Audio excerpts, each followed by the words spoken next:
All right, thank you very much. So in the next 20 minutes or so, hopefully less, I'll try to talk about the game that I've been working on since I've onboarded here in EA Studio Track20, which is called SimCity BuildIt. Probably some of you already know the title. It's a mobile title that EA launched in end of 2014.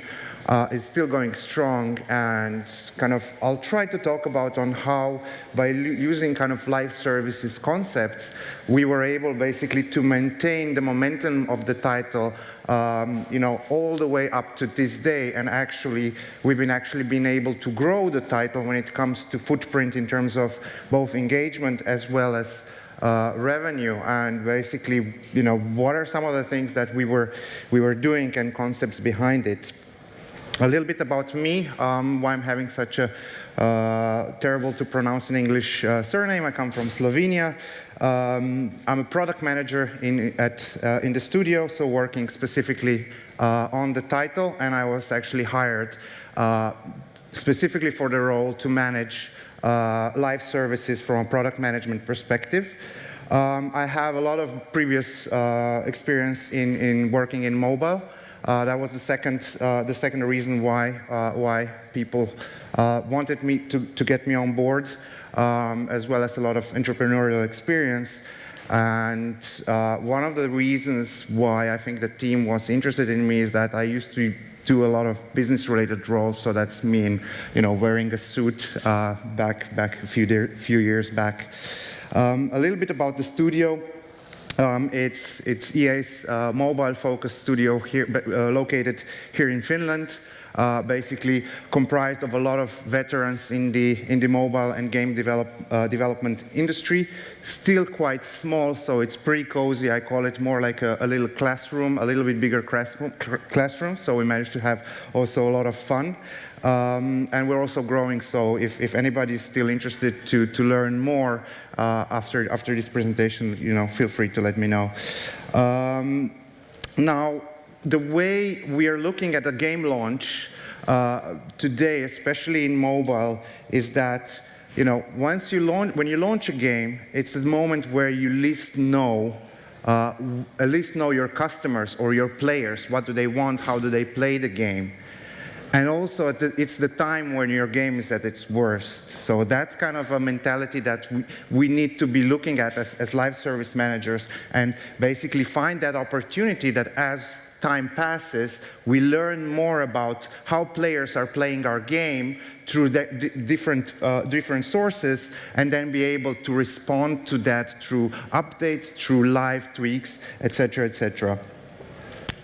So, as I said, understanding your players before you launch the game in the design phase is very much about qualitative stuff, whereas when you go into soft launch and launch, you have more and more data available, and you can dig into that data and find insights besides the regular channels like app reviews, forums, customer support channels. So those are the two differences where you go more from qualitative inputs that drive your design and development of the title to more quantitative inputs.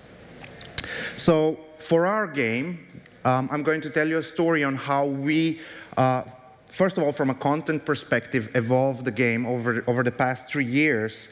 Is basically very much tied to our understanding of who our players are and what they need.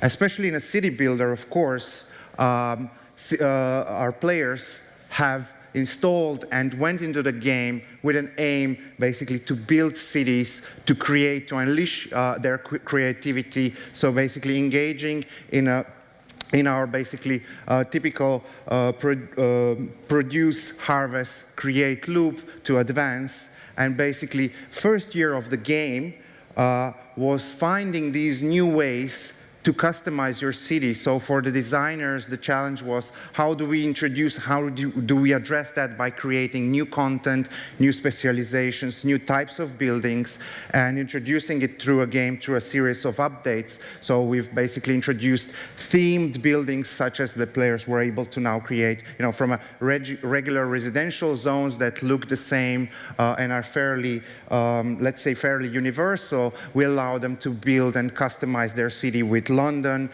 Tokyo, Paris-themed zones, as well as introduce some mechanics, some different mechanics on how the players could go about it. The thing with new content and with these kind of new buildings, it was really good for acquisition, because suddenly our acquisition team had a lot of new creatives that they could refresh their creatives when acquiring users through paid campaigns, and it kind of drove down our cost of acquisition, so which basically enabled us to again, extend that lifetime. That was great, but that only works so far. So, the next thing we threw a challenge to the designers is like, how can we go beyond that? How can we look at our players from a more strategic perspective than just, produce, harvest, create? So basically, acknowledging the fact that our players want to build strategically. So basically introducing loops that, we of course are looking across we look across the board on how other games are solving this. So, we kind of borrowed certain mechanics from other games, such as time limited events, whereas you needed to complete a set of tasks in order to be able to erect an epic building. Or we started to look at, for instance, more Asian approach and Asian gameplay loops with gacha mechanics, where you needed to produce certain materials that dropped, that had the probability to drop certain items that allow you then to build future-looking cities. And these were proven formulas that we saw in other games. We just needed to figure out a way how to make it and integrate such a gameplay mechanic that into our game that made sense.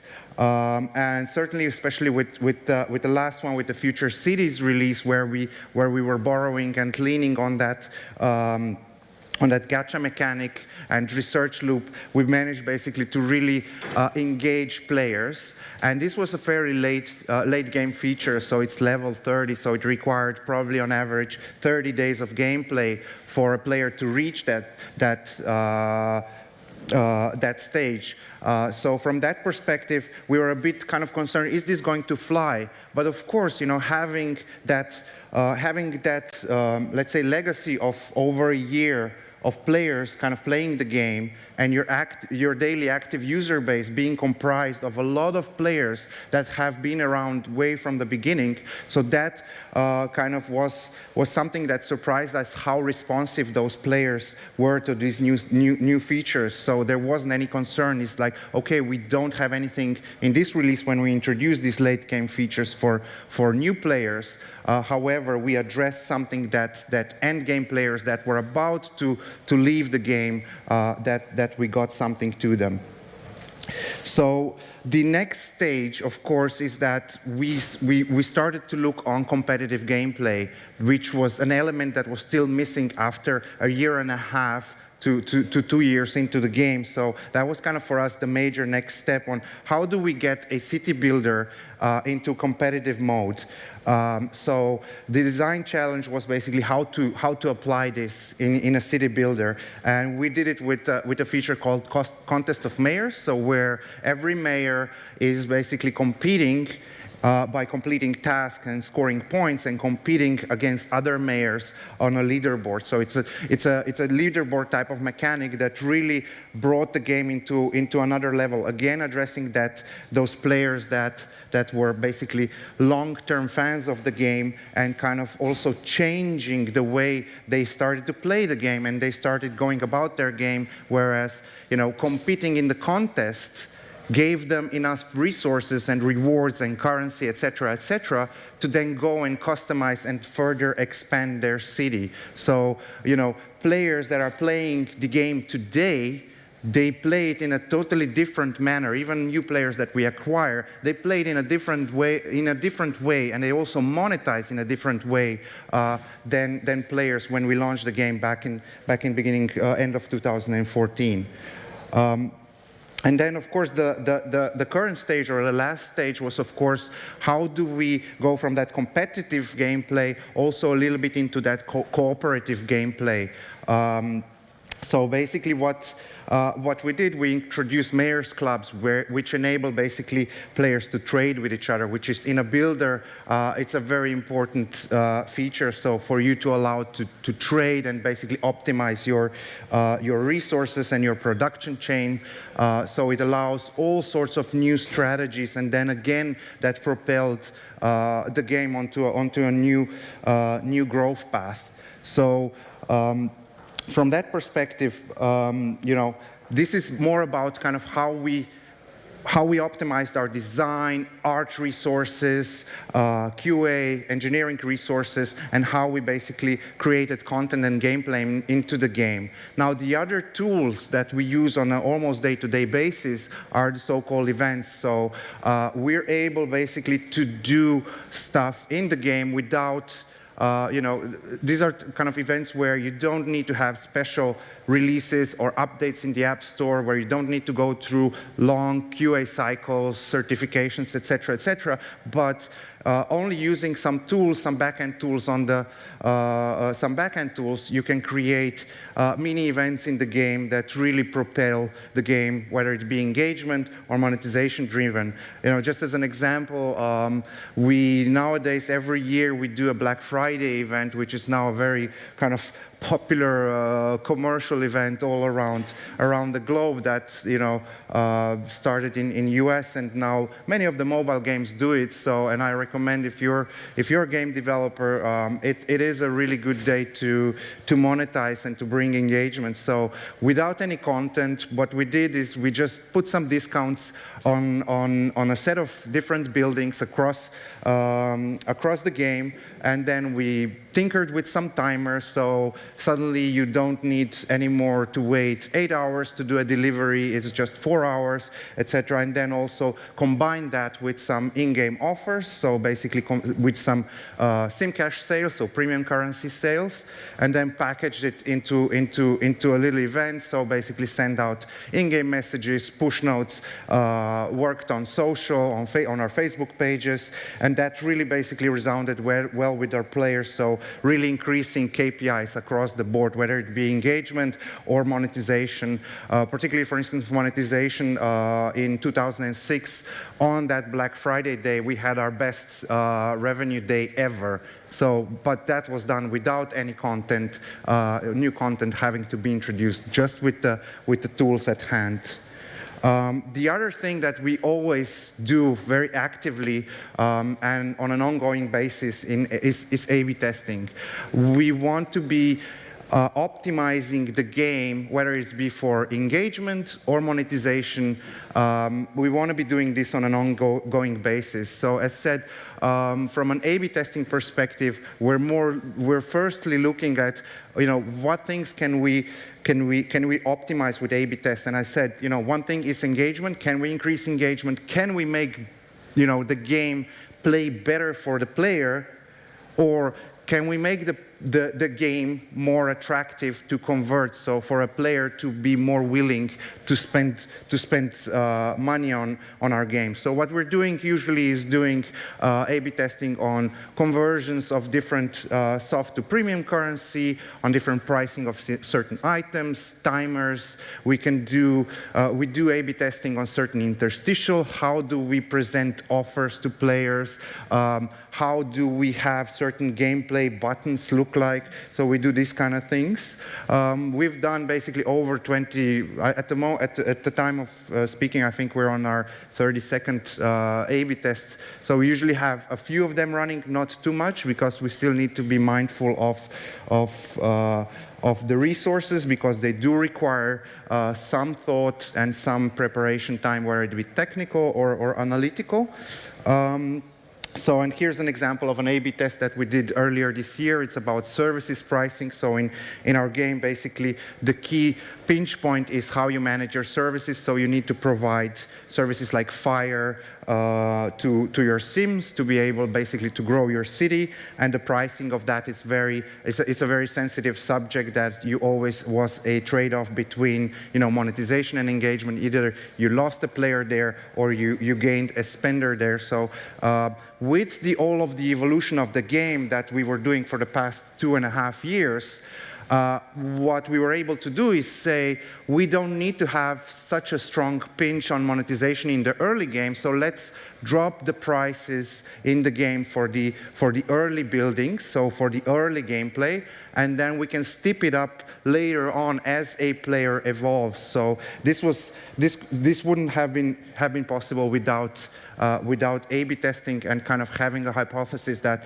now we're able to do that and having the tools to actually execute that. Which brings me to the last section of the presentation is, how important are the tools when doing this, when launching a game and thinking strategically about, the longevity and the live service aspect of it. I mean, this is just a big puzzle of tools that we have built to support our game. Not necessarily, we didn't have all of these tools at launch, by far not. Some of the tools were very rudimentary, but as the game evolved, we saw a need and we saw a justification and possibly a return on investment in building out those tools ourselves, or of course partnering out in the ecosystem, because you don't need to build nowadays your own expensive and elaborate A/B testing tools. There are companies that do that offer fairly risk-free kind of entry into that, for instance, A/B testing or in-game messages, push notifications. But all of these tools basically we built and optimized as we go. So now we basically have a very elaborate tool set that we can either use on an existing title, but it's also easy to replicate and to use should we launch another title. So, and that brings me basically to the last slide of my talk, is basically just three takeaways. So basically not all games are I would say made for a long-lasting live service element. Certainly not all developers are thinking and having this kind of strategy. Some developers might say, okay, let's launch one title, then adapt the content a bit, do a second title, third, etc. But if you're in it for a long term, if you believe in a growth potential in your title or in your game, you need to plan for that change and do that already early. So it's okay to say, okay, I have a list of things that I want to implement in my game. You can easily say, let's focus on the core of the game and the core gameplay mechanic, and then verify through data and through player feedback what's the next thing from the bucket list that I want to do to the game. And also kind of with that, kind of embracing that kind of learn, design, deploy, and measure mentality. So basically learn from your players, whether it's qualitatively or quantitatively, and then apply that to your design of the game when it goes, deploy that, measure, and so on and so forth. And don't forget to invest in tools. Without those tools, we wouldn't have been able to be where we are today and have a successful title that has been out there for the good part of already it's on its third year running, and I think we still have a few more years left, hopefully. So I would want to leave you with that, and thank you for your attention. So.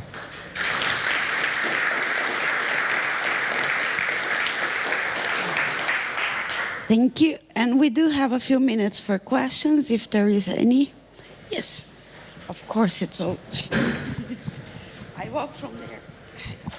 Thank you. That was a nice talk. You mentioned event sales and A/B testing. I was wondering, did you ever A/B test if it's better for monetization to give a cheaper price for selling something or to give more for the same price? So give a discount on your normal purchases, or give more for the same price? So when it comes to actually in-game pricing, so when we have this kind of discounts on buildings where we say, okay, for the same amount of in-game currency, you get now more. I would say it's a zero-sum game so far. At least most of those tests have shown that unless you do something more strategic to say, okay, let's introduce dynamic prices where, first one is cheap, second one is, priced at the price that that was the original, and then you increase. So the notion of dynamic prices, that's where we saw some successes. Right now, we're experimenting in a way, especially in direct monetization, meaning buying premium currency for real money.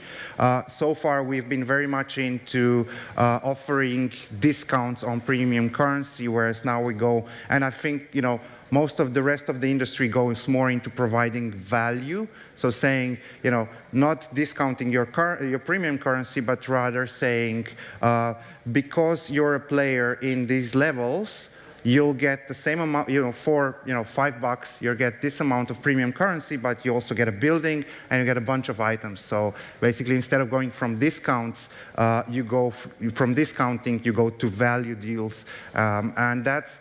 So far, we've been starting to experiment with that, and early results show that that's a way better way to go about overall monetization, because you don't get that post-sale hangovers where a big bunch of the players will start to say, okay, I'm going to stop spending or I'm going to stop engaging until I see that discount again.